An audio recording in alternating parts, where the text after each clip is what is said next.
first of all, a few introductions, and joined, hopefully, the videos are working for Matt and certainly for Simon as well. We will be in the top right-hand corner with the videos, and we'll have special guests joining us throughout the session.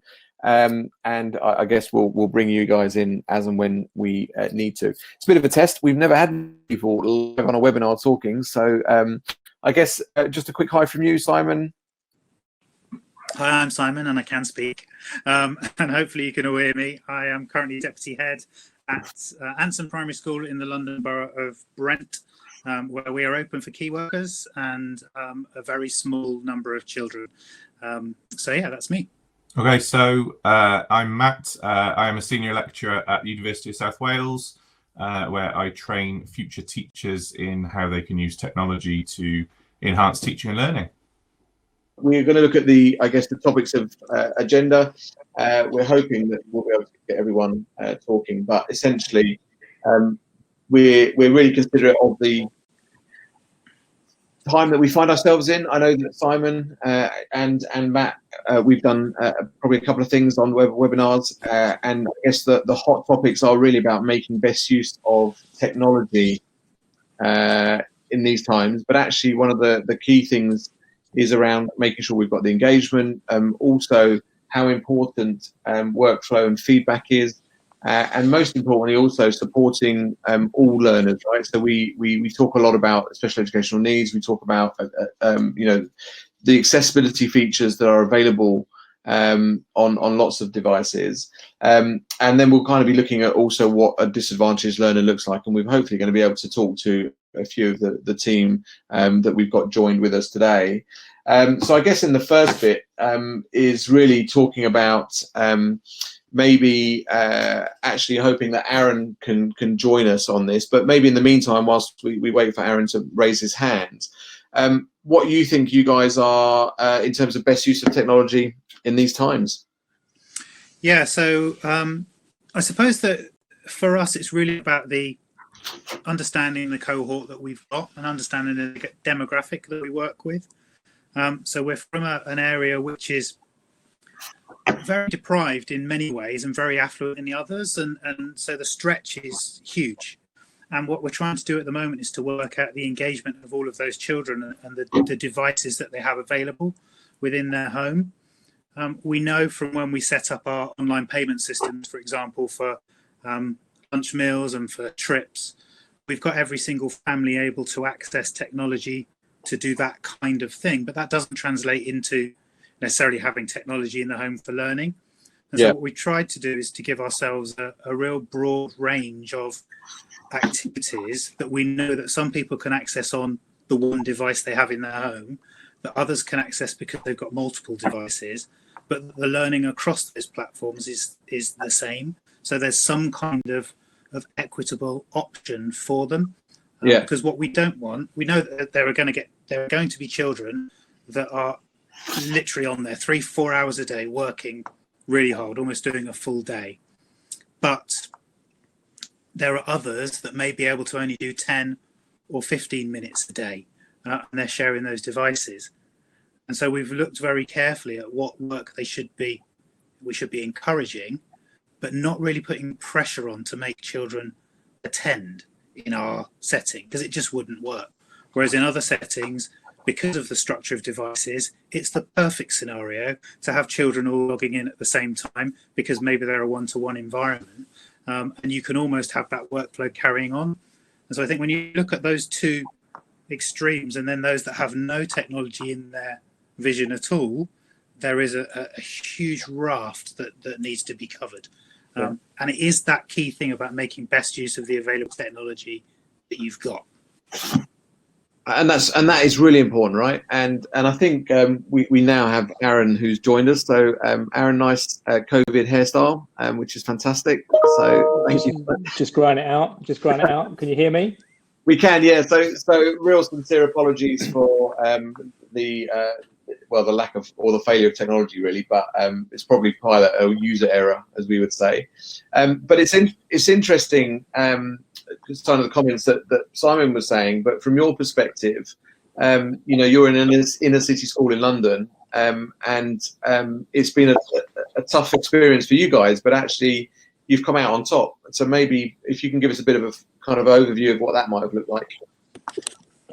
Yeah, so we've got one-to-one iPad in school, and we moved to a subscription model, which actually, when we started to know that schools were going to close, we was like, what does this look like for our subscription? Can we send devices home to every child? How long is the closure going to be? Is that going to be feasible to do that? And actually, we actually done a survey to find out what technology was available at home. But prior to that, probably a year before, we actually sold off our old devices and targeted children to say, look, here's our old devices. We're refreshing and going on to a subscription model. Do you want to purchase a device from us? It's an Apple device. It's the same as you've got at school, what you've been using. You've now got that same technology at home. Yes, it's slightly older, but the parents got a really good deal on it. The children can access the work from home on an Apple device, which we know that they've got. Not everyone took up that offer, but we sort of had that. We wanted to have as many children have access to devices at home as possible without having those one-to-one devices go home that was on our subscription model. So actually, the fact that we sold them off and was able to say to parents, look, have a device that you can use at home, we've seen that that's been an easy transition for us to go into remote learning, which has worked out really, really well. And I guess in terms of, I mean, traditionally on a day-to-day in your school, outside of that, you're using technology, pretty heavily. You're an Apple distinguished school for Mac, right? But also for iPad. Yeah. So one-to-one iPad. What we've actually got is a combination of things going on. So we've got we use Apple Classroom. Obviously, that's fantastic. When you're in the classroom, haven't got that ability to once you've got children at home working. So we actually started to look at, and have been using for a while now, how Google Classroom can work on iPad. And for us, that's been a fantastic blend of using different ecosystems, but on an Apple device. So that creativity of having Keynote, GarageBand, all of those fantastic Apple apps that come with a device. But then what we've seen the benefits of having Google Classroom is that the fact that the children who are at home on any device can pick up that learning and actually use it, whatever technology is available to them. And I think it's interesting, actually. It's a comment that I probably come across quite heavily working with leadership teams, and it's something that Matt and I spoke about this morning. Is I think the reality is if you're in the cloud, whether it's G Suite, whether it's Office 365, you have the flexibility of just being able to connect, right? And the reality is, if you're using iPad, you just use those apps based on those formats, and that's fantastic. And there's lots of other things, and we'll talk about the feedback and so on. But actually, what's really important from our perspective is it keeps that engagement going, and it means that people are not necessarily forced going down one route or another with devices, but actually in the first instance getting access. And again, something that we've spoken about before is I think there was a mad rush to just get up and running at the start of COVID, and now things are starting down to kind of settle down a bit. How do we make best use of the opportunity to change? And I think when we spoke certainly about coming onto this webinar, is one of the things that you said is actually having that cloud solution to be able to use those devices such as iPad at home has been probably not the lifesaver, because it's not the right word, but it's probably been the saving grace in your project from home, right? Yeah, it just makes it, to be able to just continue working with minimal disruption is just absolutely vital for the children, because it's so disruptive to them anyway, this scenario. But to be able to continue the same learning that they've had in the same way of handing stuff in and receiving work, that has been the core element that's been normal for them in all of this. And that's come from having a robust, innovative solution, looking at all different options, and really just making sure that we use technology to its potential, the ability to be able to use everything available to us, make sure that it works, it's seamless. And I think that's really important. I think schools need to consider that when they come back into school. It's very well rushing something out and getting it out there, but as soon as devices are going to come back into school, that's a different way of working again. Infrastructure is going to be different. They need to manage these devices. Some of the devices that they may have given out just may be out there in the wild, so you need to think about MDM and all of those other things that we've got to consider. And then also what skill sets teachers are going to come back into the classroom with that they've had to been forced to learn while they've been away from school. So is now webinars and the way of accessing materials different, so that we can do CPD differently? Can we do staff meetings differently? All this is to consider, and it's going to be a massive strategic plan that you've got to consider, because technology is going to piece all of this together. Unless you've got a vision for that and how all of that works together, infrastructure, teaching and learning, and continuous professional development, that needs to be a roadmap that all schools are going to need to have. So I totally agree, and I'd suggest it's absolutely in line with everything that certainly Simon, Matt, and I have spoken about before. My last question to you then is, looking at what the new normal might look like, then is it a case of you're looking at that plan already? So I know the DfE are making lots of potential announcements and so on, but is it a case of you're already looking at those areas where you can maybe do things differently that make use of that opportunity to change? Yeah, I think for me it's exciting, because it's all things that we've wanted to do, and sometimes you get barriers from senior leaders, and I think now that everyone's forced to use it and see the potential of it, it's going to really change some mindset. So ramping it up, making sure that they say, look, this is how we've used it. We know we can use this now. We've been forced to use it. So let's go with this. This is a really exciting time to change how we're working and how we actually deliver teaching and learning and the whole experience for everyone involved, from admin team to the finance and business managers through to the children. The whole thing we need to think about, not just teaching and learning, but how the school operates and functions. And I think that's part of the bigger picture, right? Is the long-term gain. I think, Matt, you mentioned this morning about the amount of effort, and I think Simon as well, the amount of effort that's being put into what the future might be like. And when we look at that future, the effort you're putting now is about, I guess, the investment, and not just mainly financially, but in terms of time. So the reducing of workload, everything is improved further on, right? Matt, Simon, no? Yeah. No, I would jump in there and say that I think particularly the way that people have had to work does give us, I think, really an exciting opportunity more than anything. And that opportunity to be able to change, I think, workflow for the better, but also think about the well-being of staff even more. So if you think about the amount of people that have been able to adapt to working from home, why shouldn't that be part of the new normal, where they are given that opportunity to work remotely more often? So what we're going to do is just bring Benji into the conversation. Benji is from Plymouth Academy of Creative Arts, and we've been working with that school for some time, and it's an interesting part of the world, and I'm hoping that Benji's going to be able to appear and speak, but we will see.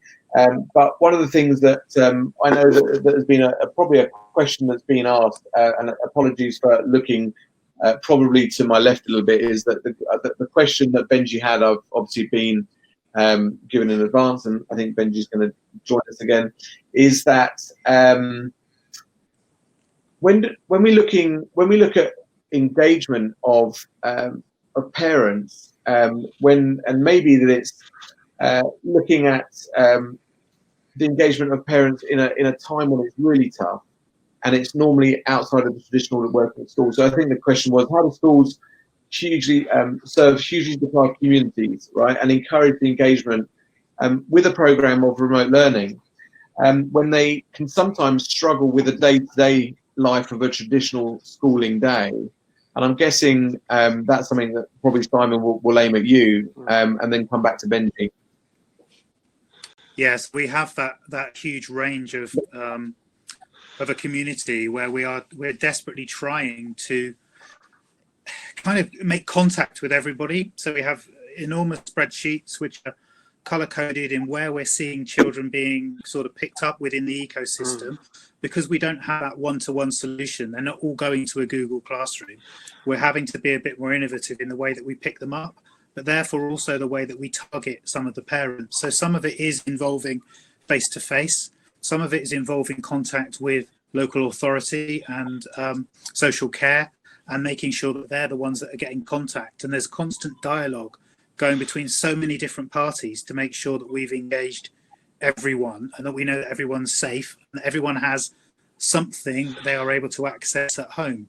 Now, for a lot of our families, that is technology based, and for a lot of that, we've had to replicate it into traditional paper packs for some of those that just, they don't have a 4G signal. They've got maybe an old, phone that isn't smart at all, but just allows them to make calls. And we've had to ensure that we, number one, engage with everybody, but that they can then engage back in some form. And it's a constant balancing act, really. But our teachers are being brilliant, making individual phone calls to people, talking to children, not just to parents, and really trying to keep the morale of everybody up at the same time. Yeah, so Benji, hi. Hello, can you hear me? We can hear you. Yeah, it's a bit of an odd one, to be fair. They've been going so smoothly, and it certainly seems to be testing at the moment. But thank you for joining us. So obviously you heard that, obviously I asked a question to Simon that was raised, but I think, you and I have worked as a partnership through academia and as a school, where you are serving essentially a great, it's now an academy. It's very forward thinking, and you've been using technology in the school.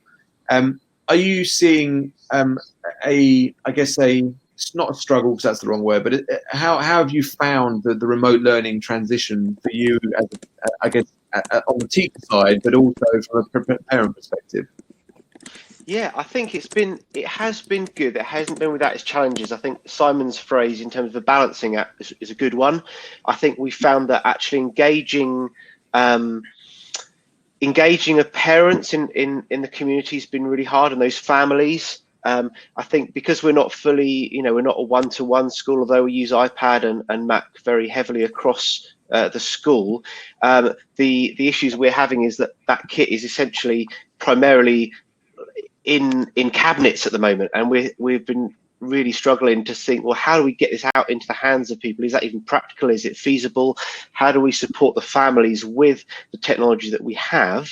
But I think that, Aaron was mentioned Google Classroom. I think we've got particularly across our secondary phase, we've got a great program of Google Classroom and sort of live lectures, live sort of streamed classes, particularly for our sort of year 10s, some of those that would be going to sort of exams and next year. So it is that blended approach of using stuff, but I think that engagement is just really tough. And we're hearing from families that have one mobile phone per household, even if many families, and we've got a very large sort of EAL community as well, and so even if we provide resources and paper resources, how do you make sure that even the paper resources themselves can be read and understood? So it's really just it is a challenge, but certainly having an infrastructure as in sort of G Suite and some of those MDM stuff has been a really great way of starting things off, if only it could be more fully developed.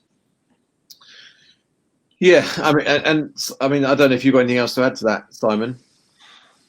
No, I completely agree. I think the biggest issue is in many ways the level of engagement that people really want but can't achieve.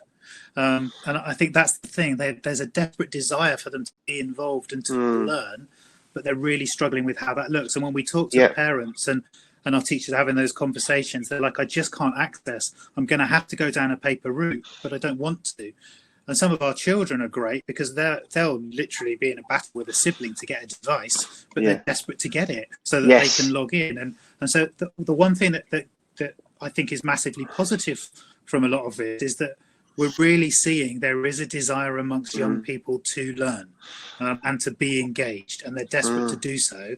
And something needs to change so that there is more of a level playing field, so it's equitable for everybody. Yeah, and I think what we found, I mean, I had a meeting with two of the SLT this morning at the school, and they've sort of been targeting, who do we target, which students, and what we found is that, it's not just the COVID-19 crisis that we need to think far further ahead than that, and the actual students that we've identified will need help with tech far beyond need provision far beyond COVID. And so this has actually served to target and highlight some things which we didn't really know before in terms of the lack of tech access that people have in their homes. And so we even chatted this morning about how do we communicate that to families without post-COVID and think longer term about whatever government provision is put in now, or whatever provision we provide as a school in the meantime. Yeah, right.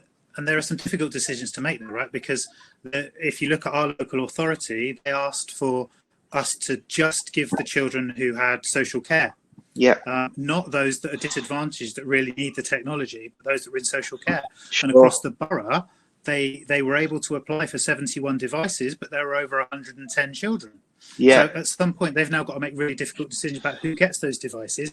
And it's still not necessarily those people that are really disadvantaged that are going to get anything. Yeah. So there are some really difficult decisions, and it's going to need a lot more, like you say, than just this period of time. It's going to need a real vision going forwards. And I think actually this helps. It's helped in in terms of what's come out of this. It's helped kickstart some conversations which have needed to happen but haven't, because everything's just been going sort of smoothly, as it were. So I think we need to take some good stock from this. Yeah, and I think that and that's the thing, right? Having these open discussions and understanding as a cohort, and actually how do we support not just parents and students, but also school members within the school, and making sure that everything is in place so that we can continue moving forward and going back to what was before, but actually making best use of the new times. Benji, thank you very much. It's been great to see you, and I will no doubt speak to you probably straight after this. Great. So thanks very much. See you soon. Thanks, guys. And thanks very much. So I think that Simon, I know we were talking about the engagement piece, and we were talking about we talk about disadvantaged students, so and I know we'll touch on that a bit later on. But we're fortunate to be joined by Greg. Just these people popping up is fantastic.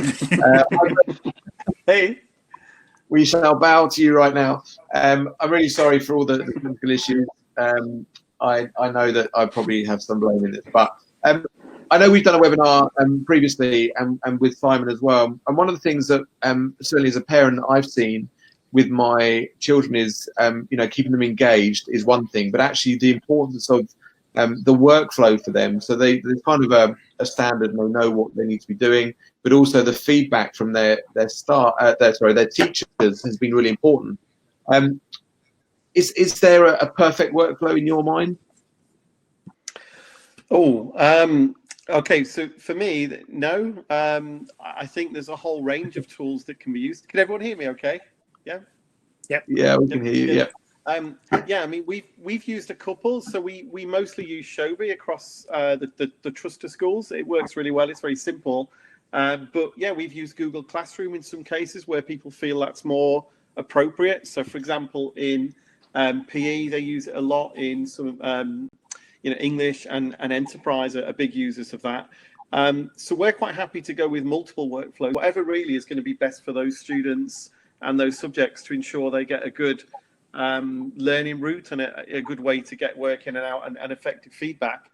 So I think, yeah, the workflow really for us, it's just a route to providing effective feedback, which is the biggest learning thing really. And I think increasingly now that we're not in school physically, we're using a lot of those workflow tools to also provide things like learning journeys, so we can start to emulate, the way we would have used a 4-part lesson in normal lessons, and then guide students with resources and checkpoints and mini assessment for learning tasks. And that's really working well for us. We found it's a lot better still to go asynchronous. So I think Simon picked up earlier about the problems of having all the students on at the same time. A lot just are sharing devices at home. They just can't do it. So for us, having a really strong element of learn as you can is great. Students can then work at whatever speed they're able to. And going back to feedback, I think I've got feedback now again. In terms of the students then, how have you found that to be the most effective? What's been the most the most effective route for you in terms of feedback remotely?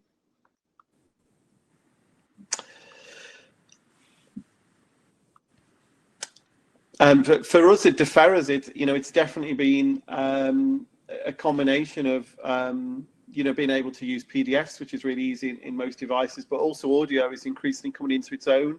So MFL have really transformed the way they learn with audio feedback, managed to keep a very strong presence in French lessons and so on. I think also the ability of a lot of these digital tools to be able to provide the feedback in the exact part of work, which obviously in Google and Shobi you can. So we're not just doing a generic feedback at the end, but we're doing it right the way through activities that they do to really showcase where that feedback is most relevant has been perfect. Okay. And do you think, in terms of assisting the feedback also, that when you look at project-based learning, that's been kind of effective as well? Because it's something that Matt and I spoke about this morning on a webinar, and we talked about maybe the mindset is massively having to change, and the mindset not just of staff but students as well. And what we were discussing is the benefit of project-based learning in tough times means that actually some of the feedback that's probably coming back from staff is probably improved. And I'm not sure there's a specific reason behind that, but what are your thoughts on that? I think if I was being a little bit provocative and pragmatic, there's a lot out there about online teaching. There's a lot less on there about effective online learning. So I think some of the live video is almost just doing, what you do in a fairly standard lesson. Project-based learning to me then really comes into its own digitally. So Benji talked about the ease with which, with iPad, you can use all these other creative tools very simply. It makes it a dream to combine that with project-based learning, because you immediately give students not just very powerful tools, but the ability to differentiate easily and to produce a wide range of projects for all abilities and whether they've got very little time, a lot of time. And it goes well above, the old building a coliseum out of toilet rolls. Not that that's, a bad thing. There's still a place for that. Good. Well, Greg, listen, it's been great as ever having you on. I know it's a much shorter time today.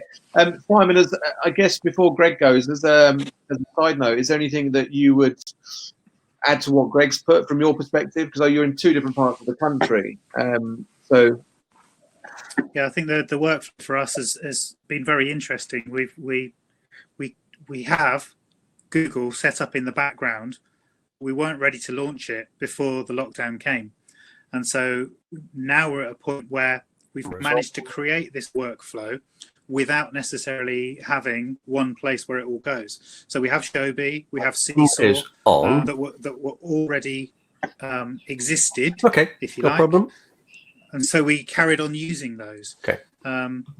But then we also set up a blog in the back of our website. So what we've been able to do. Yeah, I was going to say, because there's a limit to 6 presenters. And then push them through there. So that's been really good, because we've been able to see photography coming through and children sharing some of the video work that they've done, sharing some of the projects they've been making. And it's just given us this lovely, almost like triple-pronged attack on just trying to give children the feedback that they want, because they just crave that attention. They're getting it from home more now with their parents working with them, but they still want that teacher to say, that's amazing, or you could do this, or I really like that word choice.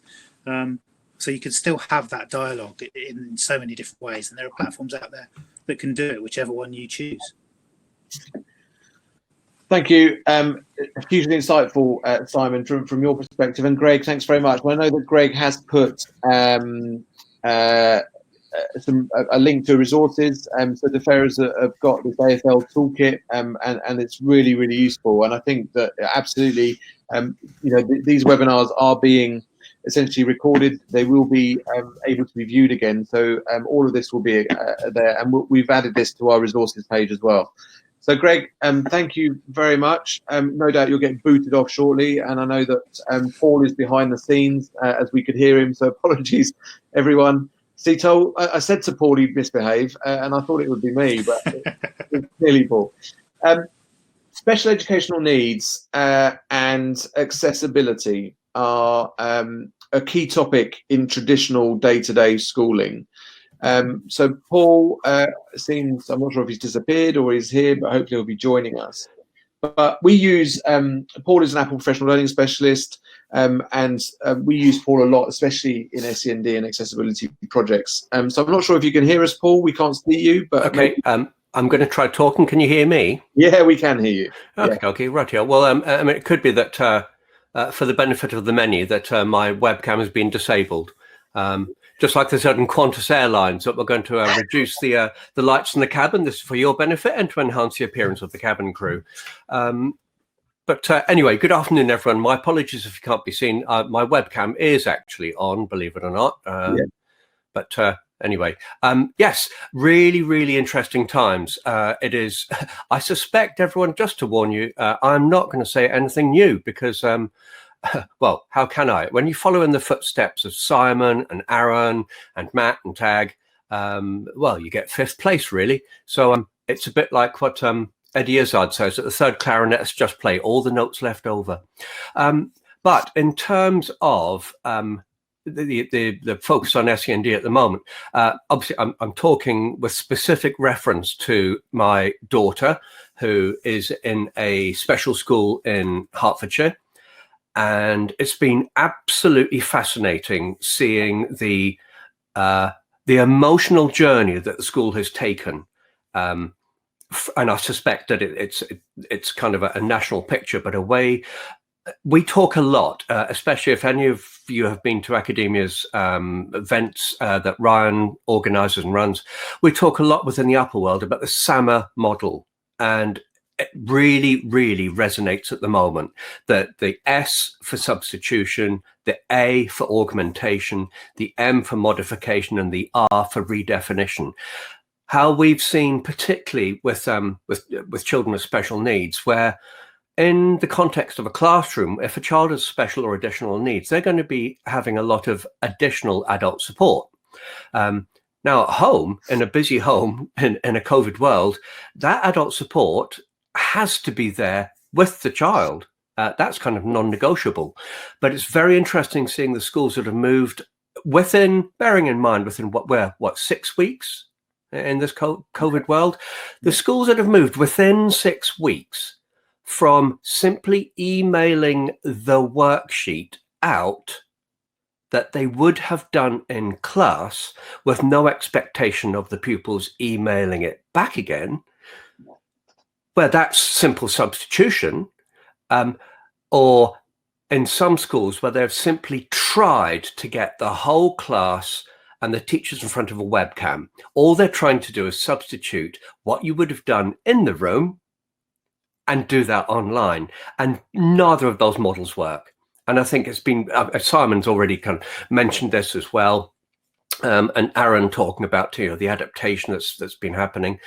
But actually, when you start augmenting the learning and augmenting what you can do with technology, Aaron was mentioning about Google as a cloud service, where the teacher doesn't actually email out to everybody. The teacher simply posts the single document up to a single place. So that's less time intensive for the teacher, but the learning experience is still compromised for the pupil. And then we start seeing this, the great part is the modification, where we've got teachers who are now modifying what was originally a worksheet to be printed out at home, where the pupils had to cut things out and stick them down. And again, we question the validity of the quality of learning there, but with the teachers thinking, I could actually use electronic resources that I have already got. I can use Keynote, I can use Google Slides. So if I want to create a sequencing activity or a drag and drop activity, I could do that using existing resources. Know that Tom and I, when we talk with schools, we're constantly talking about harnessing what you already have. And my personal mantra, we do less and we do it well. But we've got the teachers now not trying to do huge online mammoth Hollywood experience lessons, but making the lessons much brisker, much tighter. Leadership teams as well, having much brisker sessions. Schools are now using things like Google Drive, things like the Purple Mash suite, where from an accessibility point of view, you can set your task and you can also then add an audio comment. So that the pupils who can't necessarily access the text can listen to what is required of them. And where you've got iOS devices where you can highlight text and you can have it spoken back to you, that's proving to be really, really popular with a lot of learners that I've been coming across. Yeah. And the fact that the videos are shorter, sharper and recorded, the pupils who need to revisit it, I know we're talking, or I'm talking specifically about pupils with additional needs, but for everybody to be able to go back and revisit a shorter, sharper video because the lesson is shorter and sharper, the content is so much more tight and so much more focused. And interestingly, what Greg was talking about with project-based learning, I think that in a way is the huge sea change of the way teachers are approaching learning online. That it's not, I want you to do this and I'm going to do all of the work and then give you something to do. It's much more creative, where they're giving the pupils something to pursue. For example, my daughter had to, we were revising the sound of the letter T.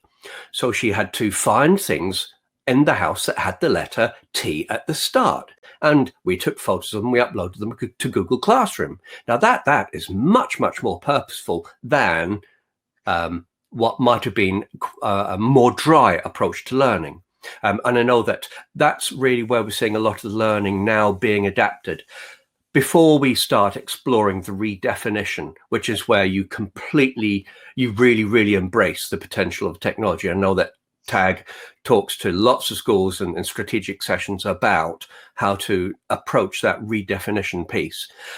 What I would like to do is just say that with this kind of COVID world, Simon, you mentioned it as well, we have to be mindful that not every house has got access to ultra-fast broadband and many devices. That for many of our pupils, they're having to queue up at home to access the learning. So the idea of synchronous and asynchronous learning, the online, offline learning, is really, really important. And just to quote Bill Morris, Australian behavioural psychologist, it's not the immediacy, it's the inevitability. And I think the best learning that I've seen in this COVID world at the moment is the offline learning. It is not the live dynamic learning. In fact, I think I can see Simon kind of nodding his head, but I think actually trying to teach live and do what you would have done in the classroom, you're almost running down a blind alley.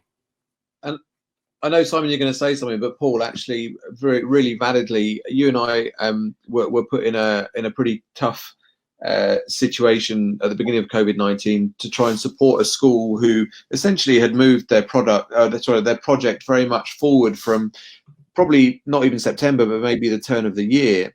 And it was essentially, we need to get a pretty large number of teachers up and running, specifically within a 2.5 week time frame. And actually, the issue isn't really the devices, right? This is the support for the teachers. And one of the things that we absolutely worked to, and I have to say a huge thank you to you for all of the efforts that you put into that, was about the do less and do it well. And also making use of some of those tools that we've traditionally not used before, that actually don't just sit in the SEND or accessibility piece, but sit in that feedback piece around verbal feedback or the visual communication and being able to record content that allows people to not only learn probably maybe more easily, but also at a time that suits them. And I think that's the other additional benefit that we probably are seeing. And I'm only talking about this from guessing rather than my personal experience, because you're much more an expert in that field, is for parents who are supporting children that are harder to reach for whatever reason.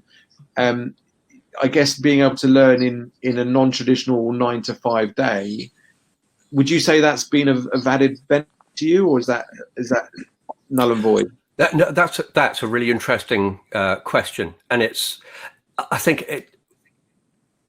it is interesting seeing that some pupils do learn at different times better than the 9 to 3 slot.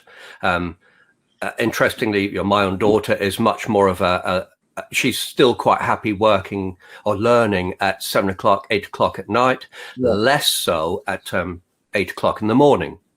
And again, it is that it's the asynchronous approach to learning. Yeah. It's that kind of, it's not immediate, but it's inevitable. I know I put up on social media the book that she's making about space. And she's steadily building up the pages in her space book using Book Creator. And it's interesting that we suddenly started filling in a page at 8:30 last night.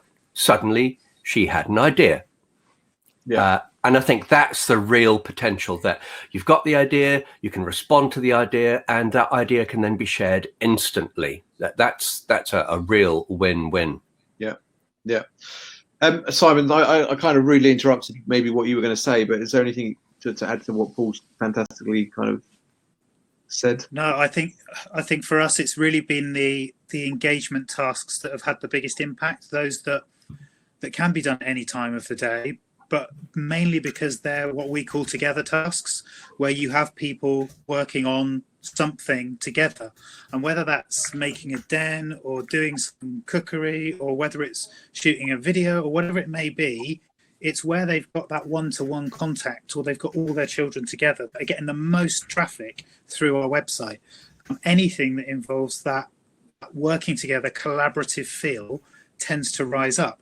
The problem that we have, if you then go back to what Paul was saying right at the start, where people were just teaching sessions, and even if you look at Oak National Academy, which has some good stuff on it, but their accessibility statements, they had to launch the content before all of that was in place, and so it's not as friendly as it could be, although it's getting better and better every day. And that is somebody that's got funding to do it at a national level. Yeah. When you take that into a school and you're just going to produce your online sessions, you're not going to have all of the accessibility that you need in place, whether it's the captioning, whether it's the keyboard control, whatever it may be. But if you're in a one-to-one environment and you do have those devices, then you can use all of those tools as well, that across many platforms that Paul's spoken about, and it does bring it home, but it has to be done at any time of the day. My own 2 children, 9 o'clock in the morning, they're sitting on a red cushion ready to start the day, because they just seem to respond to that. But it's not like that for everybody. It really isn't. But actually, it's more, it's actually something that I raised this morning on the webinar. That we've done in my family is, I've got an 11-year-old and a 17-year-old, but my 11-year-old at the very beginning of this whole situation, we were pretty conscious about being very structured in the morning and the afternoon. And you talk about the Oak National Academy. I think it's actually been a great resource for us. Simon's gone, but it's been a great resource for us. But it was really now to the point where what we're seeing is that we're saying to Charlie that he has to do that workload, but actually he can choose throughout the day when he does it, as long as it gets done. So we're upskilling in certain areas, I guess, because he's having to make those adult decisions. But actually what we're seeing is probably the engagement level he has when he actually sits down to do it is much better, because he's doing it at a time where he feels comfortable, rather than being told you have to do it now and putting that pressure on. Tag, on that point, I think that there's just one thing, and it's my last bullet point on my slide. Yeah. I think we all know that pupils are fearless when it comes to technology. I think what I have found out is it's the parents, the level of anxiety with parents when suddenly they are being asked to use technology that historically they have not known existed. For many parents who respectfully are quite comfortable using Microsoft tools, and are then having to use new resources such as Google Drive and Purple Mash for learning, and how it's been interesting how schools have approached supporting them to help them to be able to support their children. And it's interesting you mentioned the school that I've supported recently, where we successfully had an inset day with 5 presenters presenting to 90 staff on a carousel activity, and I haven't even been near the school yet, and yet we had a highly successful professional development day again. And what came out there as well was the absolute vital message that we need to support the parents and make our expectations clear, not just to the pupils but to the parents as well, that the parents can't expect their child to be sitting for 45 minutes in front of a webcam, for example. That's just it's important that we keep the parents in the loop with that as well. Yeah, and I think that absolutely ties into I think mindset, but also I think expectation versus emotion, and that's something that Simon discussed a while back with me. Was, you know, what is that fine line, and how do we make sure that it fits in and suits everyone.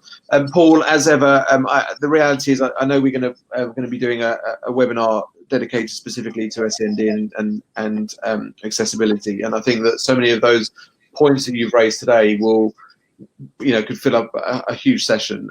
So thank you very much for your time. I'm hugely grateful as ever. And I guess we're going to move on to kind of probably the last side of some of the topics that we were suggesting at the beginning. Apologies that we had to run a little bit behind, but hopefully that we'll be able to get Christalla up and running. We were going to have Sophie, and Sophie, we're having some technical issues, so I'm not sure if we're going to be able to add you or not, but be on standby just in case.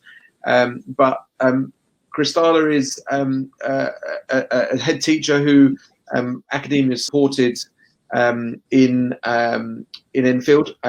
Christalla's recently joined to be exec head of 2 schools in Enfield.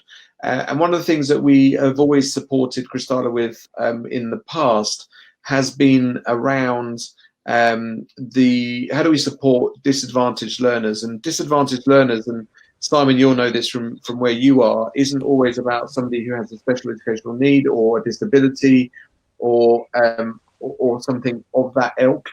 But disadvantage can mean, you know, low socioeconomic background. It could be that all parents are not working and they don't have access to internet or a device.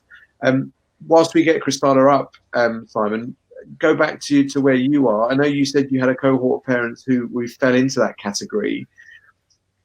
What is the best solution? Do you think they lose engagement as well?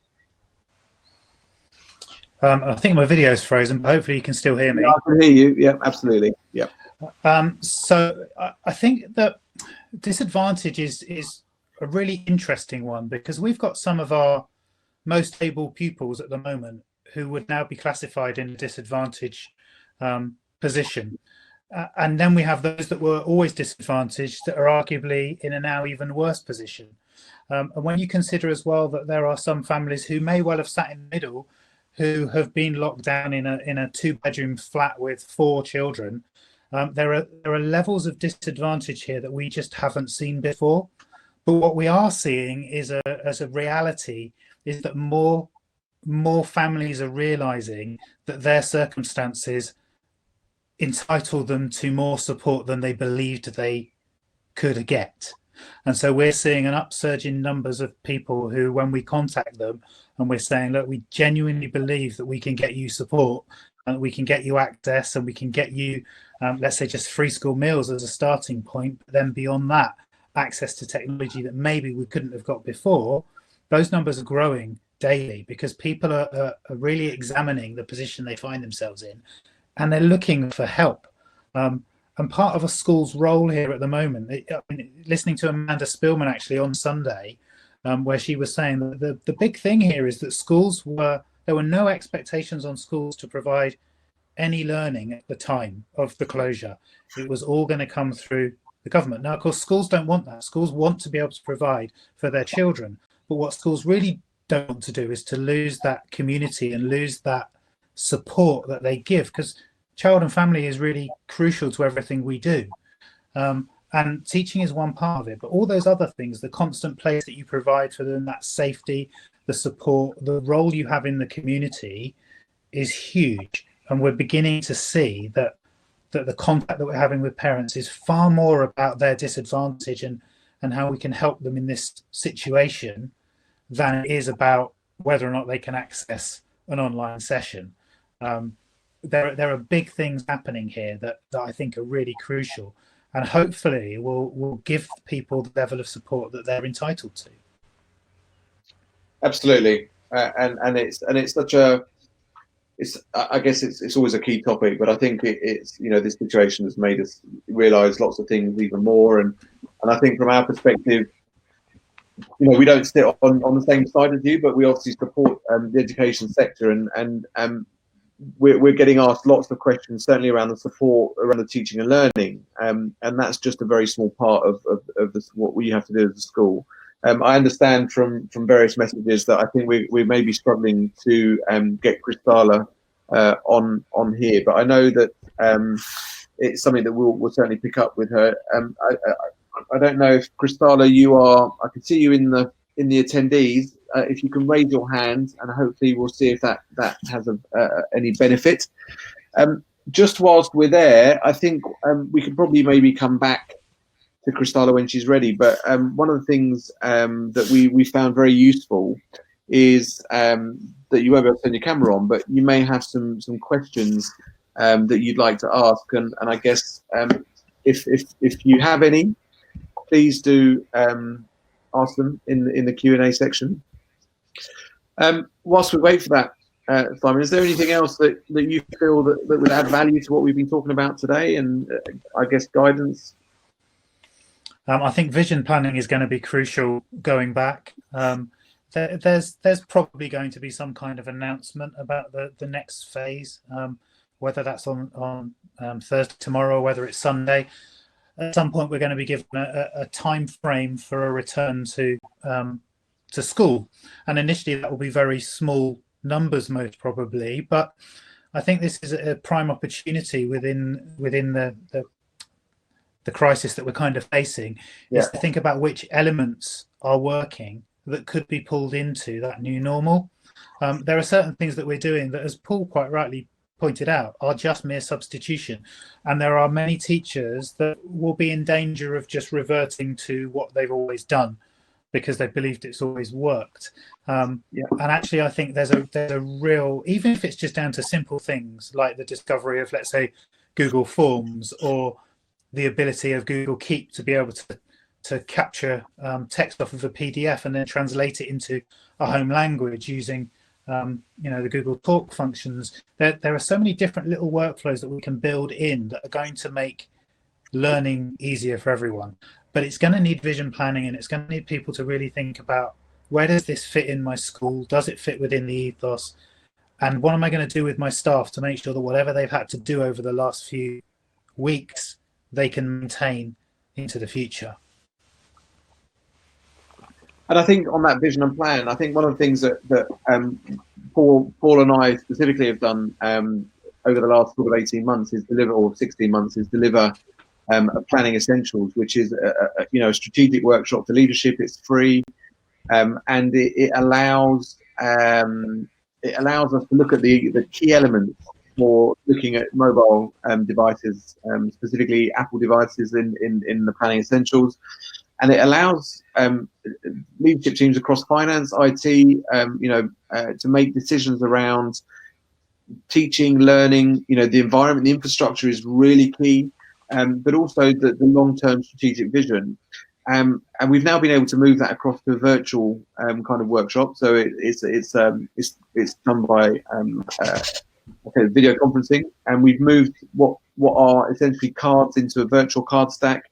And we've seen a huge amount of success with that, in an uplift. And I think what with the massive benefit that brings, what I'm also seeing is the conscious decision that schools are specifically having to make to move quickly to a digital format, but actually they're missing and trying to skip some of the steps that you shouldn't be skipping. And I think from my perspective, if there's any advice that I could offer, is just don't skip the steps, talk about things, make a decision on whether you need to do them or not need to do them, or whether they're going to have an impact immediately on your outcome. But certainly don't skip things and try, I can't name a school, but I was involved in a conversation where I said, if we get devices to your disadvantaged students and your teachers, when are we upskilling your staff? And the response was, well, we'll just put YouTube on there, we'll just put a couple of apps on there. Surely when the device arrives, it just works. And unfortunately, it doesn't. And there's lots of things that we need to consider. And there has to be a minimum baseline of what we achieve and not achieve. So from that perspective, I think, know that there is support out there as well for those elements. I think that's really critical as well. Sorry, because when we look at when this was about to happen and we could see it coming down the line from what was happening in other countries, we constructed our remote learning policy to say very explicitly that we would not introduce anything new while the lockdown was in place. Because if the children are familiar with the tools that we're currently using and they're able to interact with them, introducing something new, maybe 4 or 5 weeks into a lockdown, throws everybody, because how do they access it? What's the workflow like? How are we going to get that out to people? And so we held back on some of the things that we were almost ready to launch because it just wasn't the right time. You've got to go through those steps so that you bring everybody along with you, but pushing something out there that's going to frustrate people during a period where they're already under immense pressure doesn't seem right. But make the technology that you've got work for you has really been the big lesson that I think a lot of people have learned. And then rely on those other people, because you're right in saying the content we use the Oak National Academy particularly for our boys reading every day, because the content on there gives you that structure. The bite size on the BBC has been brilliant for topping that up, and so there's content out there from people that have developed platforms that are easier to use. And so from that point of view, step by step for what you want to introduce us at a school, because there is stuff out there that is there to support you, like you say. And looking at the chat, by the way, it looks like Paul is pretty much agreeing and adding stuff there, so it's hugely beneficial. I don't know, Sophie, if you actually, we can go back, but Sophie, I think you may have joined and are able to use your microphone and video. Are you there? Hello. Hi, Sophie. Hi. Hi, Sophie. Amazing. It worked. Yeah. So we're going to go back from the Q&A because I think that one of the things that we wanted to do is bring you into this. You're in a kind of London borough, if you like. You're a one-to-one iPad school. We have been working with you for quite a short time, really. But you did mention to me in a couple of conversations that one of the key things that you're considering, or one of your key considerations, is around your disadvantaged parents. Probably give us a bit of context on that, and how have you dealt with it in the short time? Yeah, so I guess like most schools, we found ourselves with a big challenge and not a lot of time to find solutions. So we've got quite a high percentage of students with EAL, pupil premium, free school meals. So we had to really think about how we would support those families at home. We were already using Shobi, like I think most schools are. So we kind of worked off the idea that most families, 90%, I think I found somewhere that 95% of the population has a smartphone of some kind.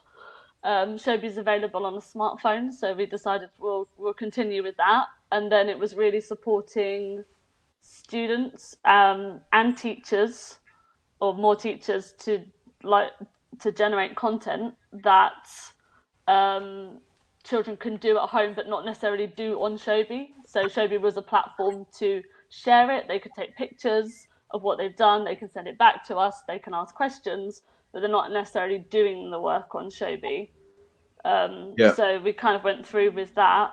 And then it was a case of looking at some of our old devices, obsolete devices that we have, that we were planning to get rid of at the end of the summer, identifying our disadvantaged families with real need for them, and seeing if there was a way that they could be repurposed to support them. Yeah. And I think that's really important, actually, and it kind of echoes what Aaron was saying at the beginning. At the beginning of the webinar, is they've made use, or they made an active decision to buy old kit to be able to repurpose. And I think we get asked all the time about refurbished kit, and actually, what I would say is that probably not many people will know on here, but one of the things that Kender did, probably, and I say at the right time, and I mean it in the nicest possible way, but one of those things was moving a lot of your workflow to the cloud. So you selected a cloud solution, and the access for you to be able to deliver online content and remote learning probably fell into place, I guess, for you guys. I know that there was probably teething issues in terms of knowledge base from staff members, but has it added a benefit as suggested by Aaron in his part earlier? Definitely. We're still sort of getting to grips with it, but already the feedback so we're using Office 365 and Teams. So the feedback from staff has been really encouraging. With just a little bit of direction, staff are already using it regularly. We're kind of using, not necessarily so much with the children at the minute, but to work with each other. So collaborating, chatting through things that we're doing at school to support the children. Accessing content from home as well has been really useful for us. Yeah, and that's great, and I'm really glad that has that. Obviously that was a big decision for you guys, and it's obviously going to pay off even more going back. I guess just to finish off, what does your new normal look like? My new normal is spending school, I guess. Yeah. At school, I think for a lot of staff, feedback we've had is a lot more time sat at a desk or a device, working with our students, perhaps slightly longer days. We've noticed that lots of children are doing work after school hours rather than during school hours.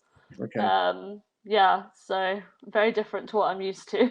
Yeah, I'm sure. And they say, and I was going to say something I shouldn't say, but I've started. Teachers are teachers because of the holidays, right? Simon, I take it back. I'm really sorry. It's I know that it's really, really hard for you guys, and actually what we've I've upset Simon. What we've seen is actually the workload at the moment for teachers actually has gone through the roof. But it's about the success that we can bring back to when we come back to I guess a new normal in terms of what does school look like again, and what do we do in the future and moving forward. Sophie, thank you very much for joining us. I'm really, really grateful. I guess we'll have to do another webinar and get it all right. And I think we'll invite the people that haven't been able to speak fully. And I think from my perspective, it's a huge thank you to Matt.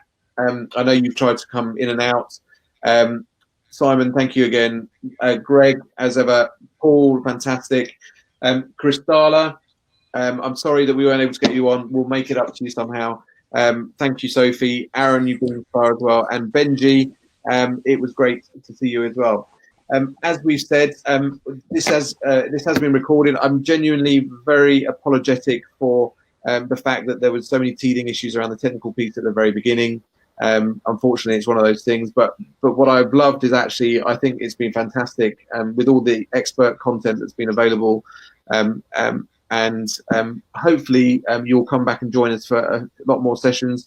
There is our webpage, which is academia.co.uk/VTC, that has all of the webinars on there, and we'll be sticking around, I guess, in the chat probably for the next 5 minutes. What I will be doing is shutting down videos and muting mics. We'll play the music that we should have had at the beginning, but the chat feature is still open. And so if you've got any questions that you want to ask, most of us are still here. So with that, thank you very much. We're very, very grateful. And we will hopefully see you again soon. So thank you.